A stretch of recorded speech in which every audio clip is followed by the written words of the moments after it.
কবে জানি কবরস্থানে যাওয়ার টাইম হয়ে যায়।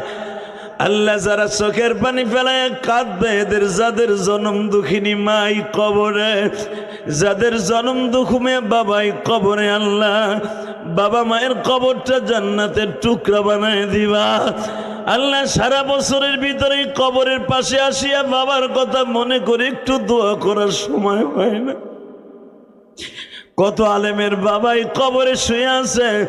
আপনাদের এই গ্রামে একটা ছেলে বাবা আমার ড্রাইভারি করতো, আর বাবাও শুনলাম এখানে ঘুমায় আছে।